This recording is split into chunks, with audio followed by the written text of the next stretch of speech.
That sounds exhausting. I'll shorten it also. Sorry about that. Hello, everyone. I'm Crystal. So as mentioned, our family has a farm. We're in Alton, Illinois, along the river road, Alton and Elsa. And we do way too many things to live. So you can see our logo, like 11 different things. Might as well be called ADD farms, but that's the we should jump around from state to state. Keep it fresh. This is our family years ago when we managed a 7-acre CSA farm in Godfrey, Illinois. And now my daughter's even taller than me. This was 2 years ago, but now my daughter, who's 13, very tall, and I'm 20-year-old son. So my kids were raised into farming. I had to pay my daughter $5 to do a reenactment for me. For 3 days after she was born, we still had to bring in the CSA harvest. So I kind of was like one of the women who give birth in the field. I didn't give birth in the field, like because I went back to work 3 days after she was born to do the harvest for the CSA. We have a little booth at the Tower Grove Farmers Market, and we sell too many things. Just like our logo and our farm motto and our farm business plan, it's just so many things. So, Flourish Farmstead.com is how you can find us, or at Flourish_Farmstead on Instagram, and Flourish Farmstead on Facebook if you want to follow our wacky journey along. And we are a member of the Botanical Sanctuary Network. So that's through the United Plant Savers. If you have a farm and you want to be registered as a United Plant Savers Botanical Sanctuary, you can register through them. And basically, you're promising to grow at-risk herbs and practice ethical harvesting of certain wild plants. So if you have property and you want to become registered, feel free to look up the United Plant Savers. It's a really amazing organization doing a lot of work with stewardship. We have lots of classes and workshops that we do. We have herbalism programs and foraging walks, all kinds of fun classes. And I'm just breezing through this as just kind of an introduction about our farm. But some of these pictures were taken through herbal programs, and there's a couple of members of the audience who went through our herbalism program. And so we do food as medicine, herbalism. In this particular class, we were making crackers with yellow dock seeds, which is a wild weed, and then our lamb's quarters pesto. So we do a lot of fun stuff at the farm, salad making, tinctures, teas, things of that nature. We have a 10-acre farm, but we grow on only 2 acres of it. It's mostly wooded, and we have 2 open acres where we grow fruits, vegetables, flowers, and nuts.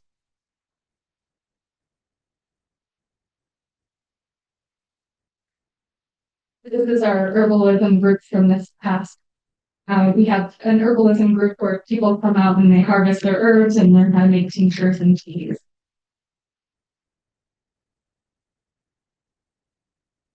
And we always include our kids in everything that we do, and they're bored out of their minds most times. I kind of learn these skills. Eventually, they're going to come back to these skills. How many other people's kids are like that? And then when they're in their 20s, they're going to come to me and be like, "Have you heard of foraging?" They're going to invent it, right? So we have a lot of information about our herbal programs on flourishfarmstead.com. And I have a few books that you could rent from your local library and an herbal ebook. So let's get into the actual reason why you are here, gardening on a budget. And this was out of necessity for us. We were hired farmers at a place where it was a nonprofit. There wasn't much infrastructure. There wasn't much budget for getting the supplies we need. So we had to get really creative. And so throughout this, I'll kind of talk about the importance of doing it one way versus the other so that you can eventually get to the farm that you desire, so or the garden that you desire. So we design our gardens and our farm, and you can do this, you can scale it up or scale it down to increase biodiversity, which If you increase biodiversity, it increases yield. You increase the amount of pollinators, which also increases the biodiversity and the yield. Increase perennials, joy, beauty, and soil life. And then our goal is to decrease the amount of labor and actual physical hours of working on the farm, decrease the amount of pests and diseases, the weed pressure, and the soil deficiencies. And my lines got a little jumbled there, sorry. And I like to call it creating cultivated ecologies. So we're creating these little microclimates or these little guilds. They're in some places they'll be known as polycultures. In permaculture, they're called guild plantings or fruit tree guilds. So we're choosing plants that thrive in our ecosystems, that serve an ecological purpose, which is going to benefit your farm or your garden in the long run. And then the ecological purposes could be anything from preventing erosion, attracting pollinators, fixing atmospheric nitrogen, and building healthy soil. We always try to choose as many plants that attract local pollinators. So you can do a quick research through the university extension for the region you're at and find out which pollinators are native to your region and which flowers attract.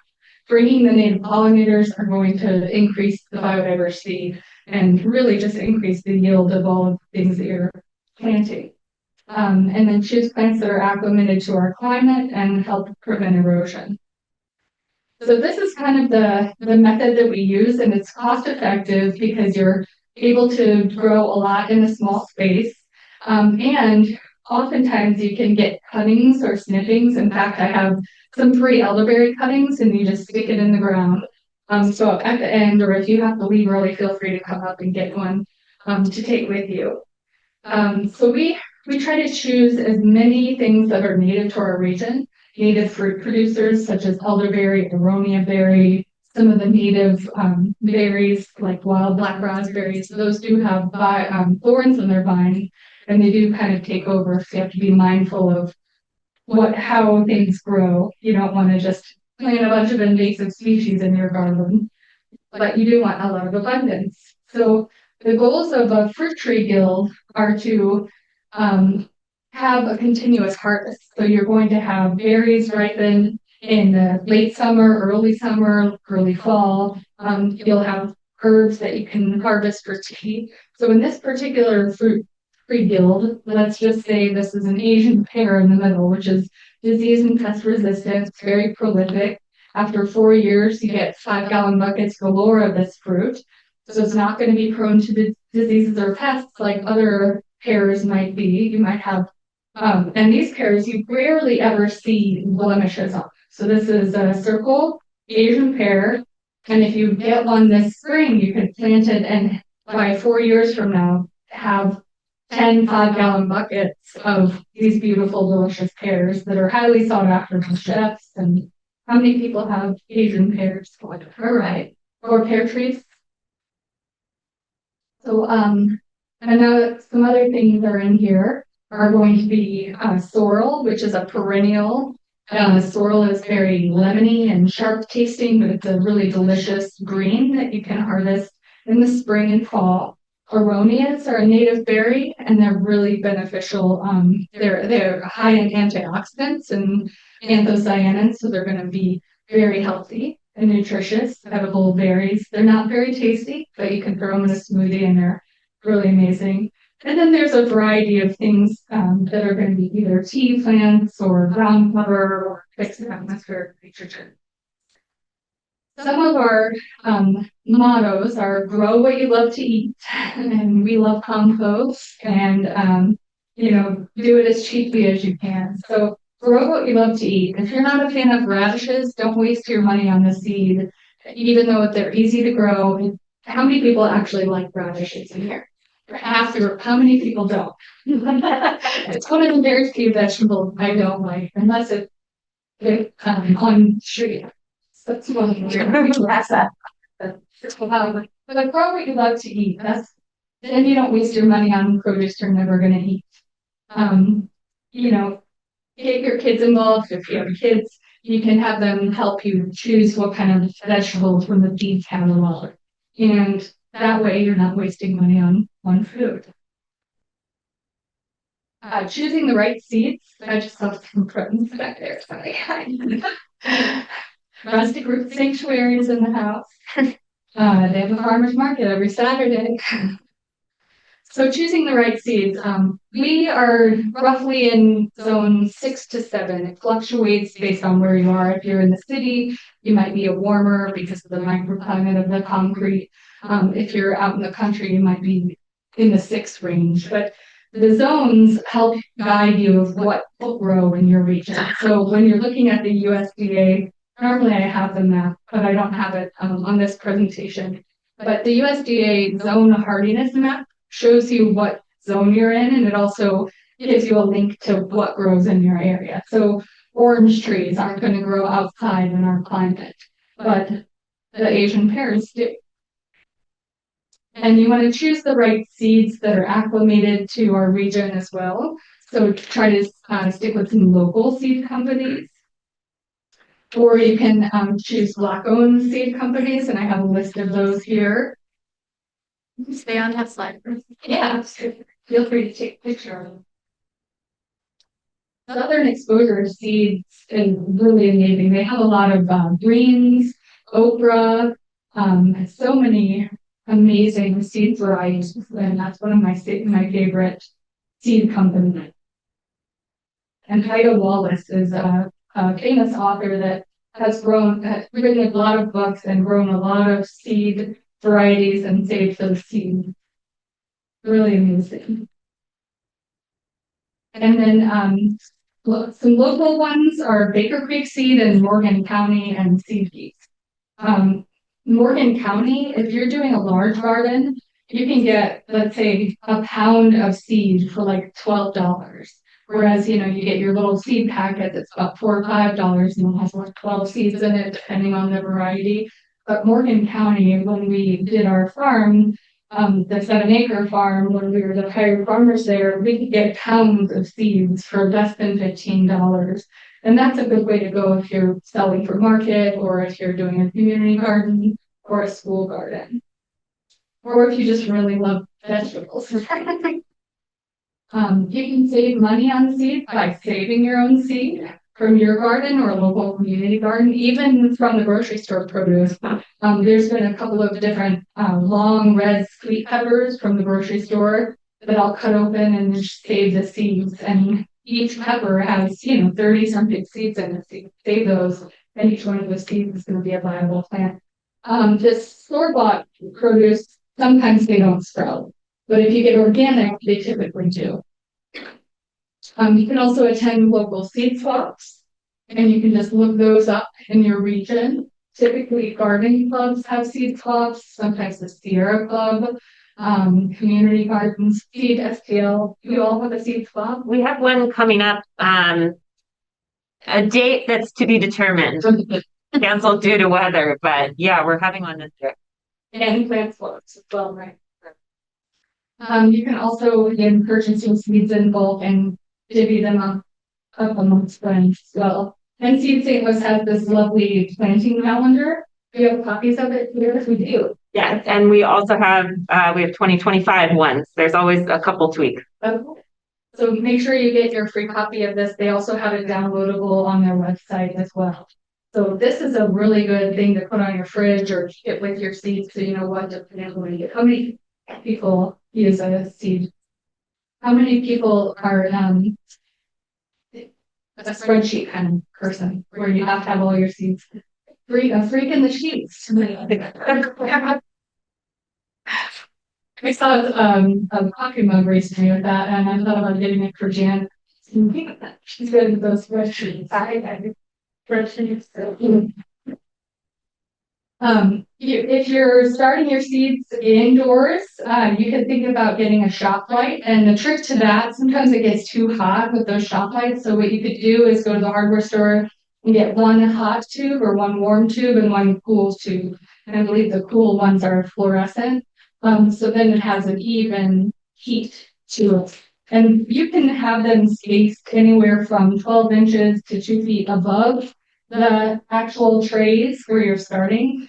And this helps to speed up the germination. So if you don't have a high tunnel or if you're just wanting to get the ball rolling a little sooner, the problem is you have to kind of plan it backwards. So you have to know when it can be transplanted. So let's say if something needs to go outside around Mother's Day, like tomatoes, we usually put our tomatoes out around Mother's Day. You can backtrack about, it takes tomatoes roughly between 40 and 60 days to germinate and be ready to go from seed to garden, depending on the variety, but then you can backtrack. So if you started too early, let's say you started in December, they're going to get really leggy and spindly, and then they're not going to be good. How many people has that happened to before? Or you start them too soon, you get the itch, the fever, and you just want to move them out. So you could do the math. Some of us are not math, but you could count the number of days to harvest or days to put them in the field. There's also just windowsills that you can put them in little trays or pots or recycled pots.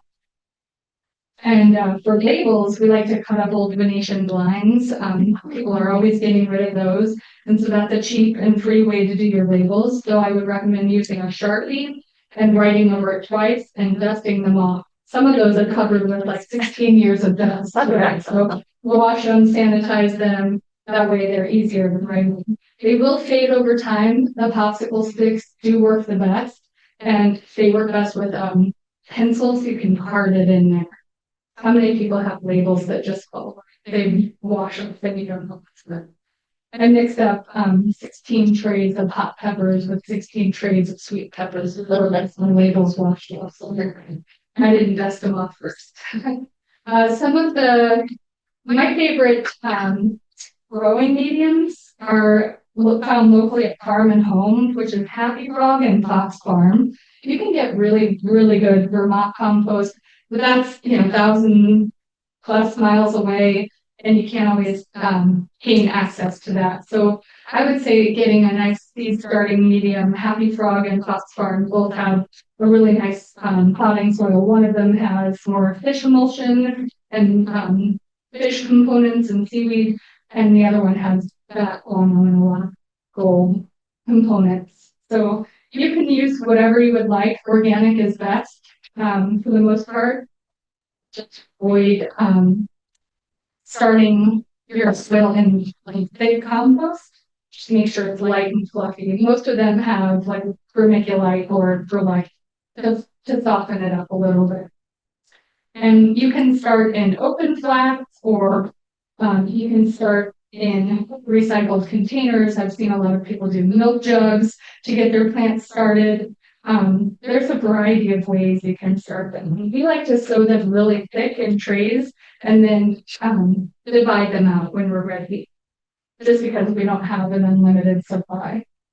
You can either choose direct sowing or transplanting. For any root crops, it's typically best to go directly in the soil. That's true with things like dill as well. Dill and cilantro are really good for direct sowing. And that just means putting it right into the soil, preparing your soil bed and putting it right into the soil. And for transplanting, those work best for tomatoes, peppers, eggplant, head lettuce, anything where it's going to be one big, thick plant that you're going to harvest from, or one individual head of something like cabbage or lettuce or broccoli or cauliflower. Whereas the direct sowing is things that are very abundant, like carrots in the ground. You wouldn't want to sow one carrot in a little tray. You could transplant that one carrot. So, when we all start gardening, that's the first thing we do. One. Now I just basically open up the seed bag and I'm like, whatever goes. That's for old seed. So how many people have seed from 2010 still? Positive seed. You can start your seeds in eggshells. That's really time consuming. I wouldn't recommend it. It's a free way to start your seeds. It's fun with kids. You're gonna die.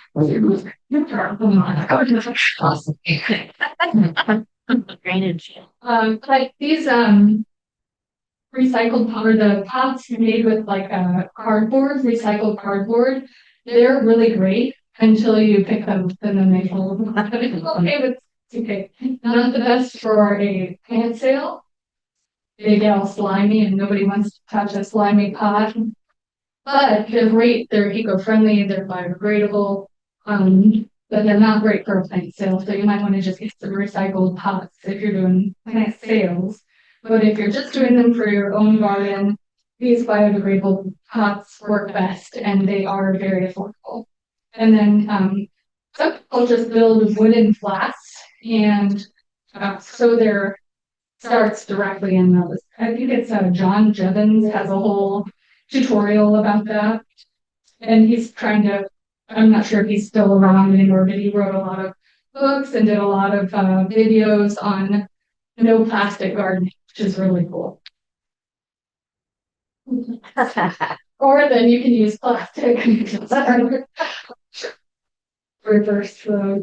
So plastic recycled cups, you could do a lot of recycled materials when you're using, when you're getting your seeds starts going. Upside down pots are good for anything hanging, like upside down water bottles, milk jugs work famously. You could, if you're a sewer, you could do burlap sacks to get started. We use all of our coffee bags, and these work really good. I save them all throughout the year.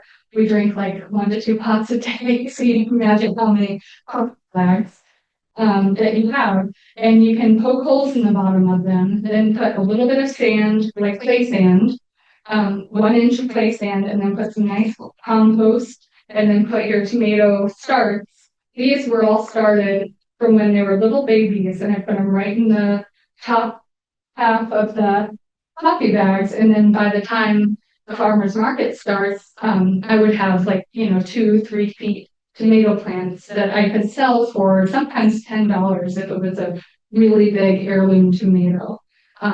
People who just really want a nice tomato will pay that. But typically you sell a tomato start for like $3 at the farmer's market. But if they're really big and you get them started early, for direct sow and transplant, and this is also on that guide that CSTL has, the planting guide. You do greens in March, hardy herbs in March, flowers, native flowers and perennials, any root vegetables, peas and potatoes in March. And then in April, you can do a second succession or even a third or fourth succession of more greens, hardy herbs, flowers, root vegetables again, and then start some tomato, pepper, eggplant transplants. Those would probably need to be row cover if you're getting them out in April. Typically in May, in the ground, we wait until Mother's Day to put our tomatoes out. Sometimes I get really antsy, and one year I put all of our tomatoes, peppers, and eggplants out, and then I had to take nursery pots and rocks and cover every single one. They were too spaced apart and all over the farm to put a sheet on top. So I had to take a big old stack of nursery pots and put them, otherwise they would have all died. So, wait until Mother's Day. And you can also save money with plant propagation. So let's say your friends have some really nice rosemary or thyme or even oregano. You could take some stem cuttings or some propagations of those and root them in water or put a little rooting hormone and save money that way. With elderberry stem cuttings, go on a trip. These are really just taking stems from the main plant, and I cut a flat on the top and a diagonal on the bottom so I know what goes in the soil, but they also have these terminal buds that face upwards like peace sign. So when you are taking stem cuttings, do yourself a favor and do the diagonal on the down. And so this one stem cutting, you could plant a whole new elderberry bush, which gets about 12 feet tall eventually, by about 12 feet wide eventually, unless you cut them back each year. But this, I started with 3 of these at our farm, and now I have 150 elderberries just from taking glass over time. And I do have a picture of them too. You can do perennial divisions. So let's say your friend grows comfrey and you really want some, you could just stick a shovel halfway down in that comfrey and dig it out. Stem cuttings, layering. So to make let's say you have a cute little lavender patch and you want to add more lavender, but you don't want to spend the money on more lavender plants. You could take your lavender stem and then put a rock down on top of it, and where that rock is, it'll send shoots and roots down into the soil and create a whole new lavender plant next to it. Or you can take snippings of your rosemary, lavender, cut the tips of them, dip them in rooting hormone, and then put them in individual pots, and then have a whole description of propagation. There's the layering method. So you really just take, it works with oregano, sage, rosemary, thyme. Sage is pretty temperamental, but it works with most of the hard-stemmed, woody, herbaceous plants. Where if you put a rock on one of the plants, it just forms a new one over time. Don't forget to take the rock off and it breaks. So there's different stem cuttings you could do. With mint, it works really well. You just cut some mint, strip the lower leaves off, and you can root that in water. Or mint is really hard to pull out of the ground. You could just pull a little mint out and you'll see the roots, and you could cut the plant where the roots are and put those in water and propagate those. They do work really well. Just don't forget to switch the water regularly. Here's the photos of the stem cuttings. So these are not elderberries, but I do have some photos. And you could take stem cuttings of a lot of different things. Figs, berries, gooseberries, anything with a hard woody stem that's a bush or a native shrub typically does well with stem cuttings. Not all of them, but elderberry definitely does. You could either put the elderberry into a potting mixture and have a plant by the fall, or you can stick it right into the ground now. So at our farm, we started with this hillside, and we didn't know what we were going to do on this hillside. And my husband decided we were going to do a terraced garden. And I was like, that's a lot of work. And then it's uneven pathways, but he did this all by hand. He was so determined. He did it on his hands and knees with one flat shovel and took all of I'm lucky.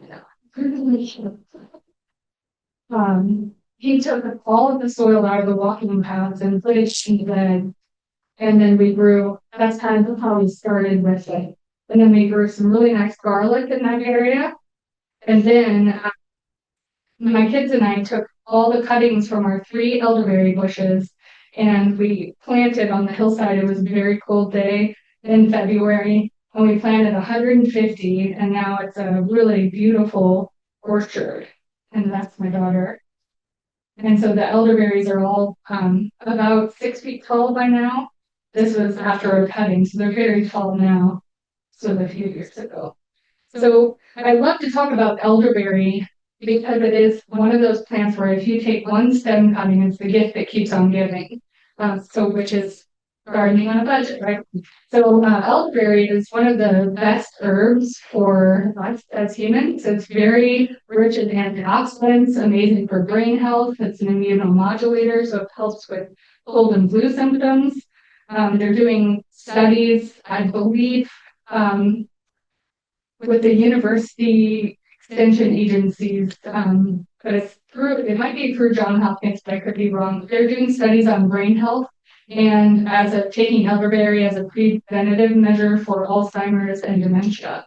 And they're having a lot of success with it. It's really helping. But you can look up those studies. I would look it up on a PubMed search. Sambucus canadensis is the native elderberry to this region. So you would want to get the actual Sambucus canadensis. These varieties are being bred by the university extensions to remove a lot of the precursors to cyanide. Just like apples have arsenic in their seed, elderberries have the precursors to cyanide in their seed. So you don't want to just go and eat a handful of berries fresh. It could do some damage. But if you bring the elderberries to a boil and then simmer them for 30 minutes. They're usable. There's also a steam distillation that you can do, or tincture that you can make from it that helps to prevent that. They're amazing plants. How many people have elderberry? About half the group. They grow along forest edges, or I've seen them along riverways. A couple of times we've gone on float trips with our herbal students, and we collect elderberries when they're right along the river. And you just have to, you're in your kayak, and there's one hanging over the river, and you just slide right, grab it, and grab some berries. So it's really fun to do if you're an avid canoeer or kayaker. Go in early September and get yourself some wild elderberries. They do grow in full sun or in partial shade, and then they are typically grown from stem propagation. I have not really experimented with growing them for seed. I'm sure it can be done. The flowers are going to have this beautiful cream color that this attracts a lot of pollinators, and their aroma is very aromatic, and it also attracts a lot of pollinators. The umbels of fruit are typical, or so the flowers bloom typically in May, sometimes earlier, and then the fruit typically late July through early September, depending on if you're in full sun or not. And they're just amazing. You can use both the leaves and the flowers in medicinal preparations. Just a one. There's lots of things you can make with it too, for your family, or you could even sell some products with it. You could do teas, tinctures, syrups, with both the berries and the flowers. You can make infused vinegars. Janet at Rustic Roots makes elderflower champagne that is just amazing. So hit her up in May for that. And she makes elderberry tinctures. You can do cough syrups, infused honeys. They're just a really amazing, versatile medicinal herb. And who doesn't need some additional support, especially during cold and flu season? So another component to gardening on a budget would be soil, getting your good, healthy soil. And we like to focus a lot on soil renewal and basically gathering as many free resources as possible for building healthy soil. So cover crops aren't free, but you can get them at a good discount if you buy in bulk. So these are tillage radishes or daikon radishes, and those ones really help to break up the soil hardness. So if you're a first-time gardener and you have a really compacted soil, you might want to consider doing one till, have someone come and till it once, and then plant a ton of cover crops, and then you can start your garden the next year. So those are tillage radishes. They go really deep. They can get up to 4 feet long and really break up that soil hardpan. Red clover is not only medicinal, but it fixes atmospheric nitrogen and it feeds the soil. So it's a really good. Red clover seed is very cheap when you buy it in bulk. You can get it from El Mel, which is in the Florida area, and they have both cover crop seeds. And so does OK Hatchery in Kirkwood and a few other places.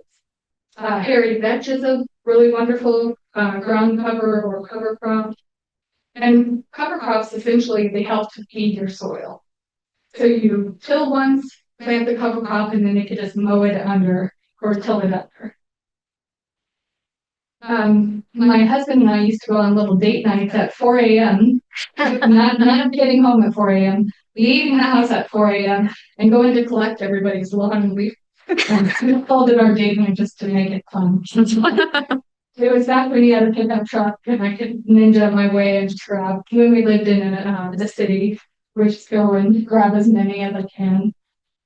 And we called it our date night for some weird reason. Then you can end up with a giant pile of leaves, which are great for dumping, or putting on your garden bed, or putting in your pathways to prevent weeds from coming up. And then you can also get a truckload full of St. Louis compost delivered at your site. Or if you have a pickup truck, or maybe make friends with someone with a pickup truck, and you could ask them to take you to get a truckload full of St. Louis compost. This one isn't free. but it is really beneficial if you're first starting out and you're really ambitious about having a very healthy soil and a very good garden. You can get a big truckload of compost. And instead of hoarding things in your house, you can start hoarding piles of resources, gardening resources. So chip mulch, you can have a pile of compost. We get free chip mulch from local tree trimmers. They'll drop it off. They'll go and trim lines near the power lines, trim trees near the power lines, and we'll flag them down, give them our address, and just say, hey, you can dump it here for free. And so we have tons of piles of chip mulch everywhere on our farm, which is great. Also, Renoco Coffee Company near Kings Highway in McCready gives away free piles of burlap sacks every Friday, or at least anybody know if they still do? Last year they were still, but they'll put out a pallet of coffee bags and they're free to take. So coffee burlap sacks are great for lining pathways like that. If you're going around through a garden, it's great to put a layer of burlap and then a thick layer of chip mulch. It's very labor intensive in the beginning, but then you'll have a virtually weed-free pathway. You can also do this when you're first going from grass to garden. If you don't have the resources to rent a tiller, you could just go from grass to garden with cardboard, burlap, and a thick layer of chip, thick layer of soil. Also, pumpkin patches are typically willing to give away a lot of straw bales towards the end of their season. If you go there on November 1st, you might get lucky and get a couple of straw bales for free. You just have to call ahead or go show up with puppy dog eyes. Have two straw bales. Straw is a really good mulch. It's often a free mulch if you can get some bales for free. There's a book even written called The One Straw Revolution, and it's a really good book about how utilizing straw as a mulch and to build healthy soil is really beneficial. It helps suppress weeds and it helps to feed the soil and to provide a really nice space for your produce to grow. You can put it just over the outer ring and then you can mow between the paths, or you could cover your little garden bed in straw. Okay. There's also lots of ways to implement square foot gardening, where you can do like an exact number of plants in a certain space, or get creative with some scrap wood. But really, adding that organic material is going to be very important. So leaf litter, stems, twigs, small branches, grass clippings, date morning leaves that you might pick up at 4 a.m. Anything that you can add to that compost bin is going to be really beneficial. So food scraps, coffee grounds, eggshells, it's very beneficial. You're essentially creating this free resource, which is healthy soil. And every good garden begins with healthy soil. So we do a lot of composting at our place, and we like to use nature as a model. Who likes to hike? I love to hike. Have you ever gone and just like either sat in the forest or just looked at the soil and it's like black gold? No one ever had to go fertilize an old growth forest or a forest in general. It's just all the detritus materials, the leaves, the branches are falling, the trees are decomposing, the mycelium is going to do its work and its magic. And so we like to use nature as a model in our garden. And this is just our compost that kind of got left out after a rain, but you can see once we added our red raper worms, just how many worms multiply. You can see them all in the top layer, but it is after a heavy rain and they were kind of exposing themselves. I don't think y'all can read that, but it just talks about how 50% of typical municipal garbage set out at the curb is compostable, and 21% is usually food scraps. So it's really beneficial. It's helping to sequester carbon. It's keeping these things out of the landfills. It really can help. So really turn your compost into some really good healthy garden soil. when we were a CSA farm, and if you have a community garden, you might consider doing the same thing. We just built these scrap compost bins out of old pallets and scrap wood. And we had all of our shareholders or members of the farm come and drop off their compost. And then that was providing us a free resource to fertilize all the crops. And in return, they got healthier produce because we were adding all this compost. So if you if you're not already a composter like you might consider becoming one. Or maybe you and a few neighbors want to go in on a little compost area and help build it together and draw straws of whose yard it's going to be. But you don't have to do much work to it. The only thing I would say is if you're worried about pests like raccoons or mice or rodents coming in, just don't do any dairy or anything with spices or oils or seasonings, just fruit and veggie scraps. And they still might come, but I always welcome the little friends. I'm like one of those people out in the woods with all these birds and squirrels. That's my goal.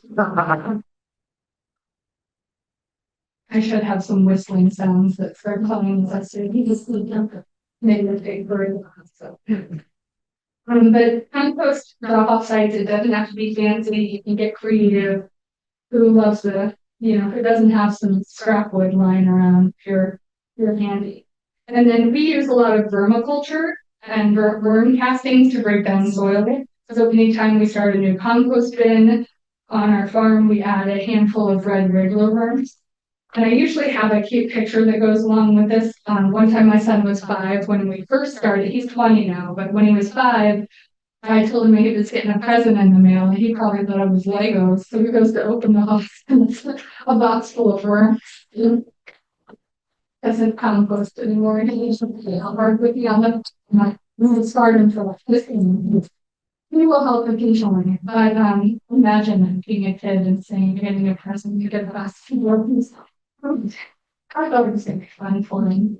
So you can get mail order worms. It sounds crazy, but Uncle Jim's Worm Farm and then Rose Wrigglers is here. I don't know if they are selling worms or not, but you can get red wriggler worms. Sometimes the bait shops will have them, but if you buy them, just know they're going to multiply. So they multiply and their population every 90 days. Oh, there's that little picture of him and our first bag of worms. It doesn't show the disappointment on its the tears inside. But you can take one of these display bins to schools and classes and show the kids the worms. That's really fun. For some kids, not all kids. Building healthy soil, we're talking about that now. So we really like to utilize nature as a model to follow our good garden bed. So when you're building a good garden bed, think of that forest floor and how many different detritus layers are in there.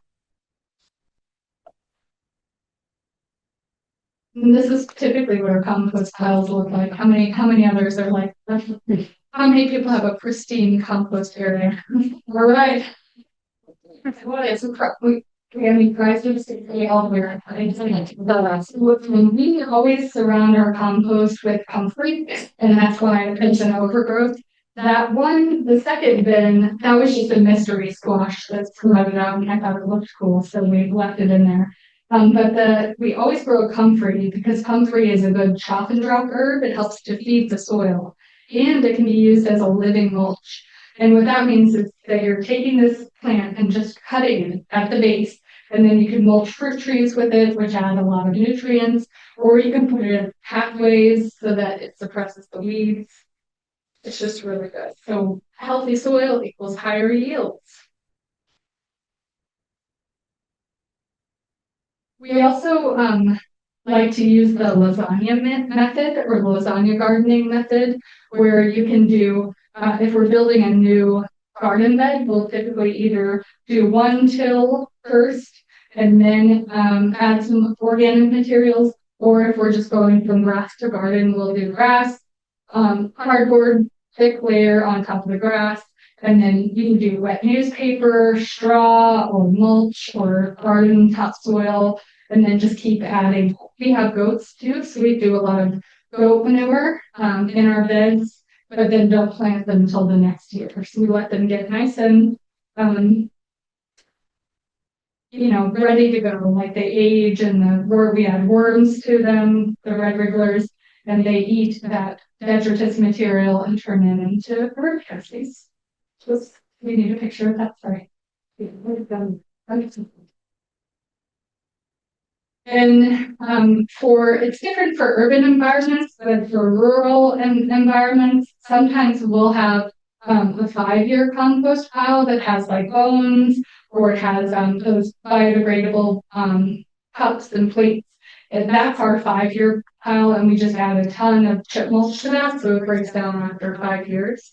But if you're just doing compost and you want to speed up that process, you'll only want to add some paper stuff, coffee grounds, veggie scraps, egg chips, and that's going to be the bulk of what you add. Maybe some leaf litter and grass clippings. Typically, if you're going to do vermicomposting, the worms don't like hot peppers or citrus or garlic. And here's just a few examples of building one of those compost bins.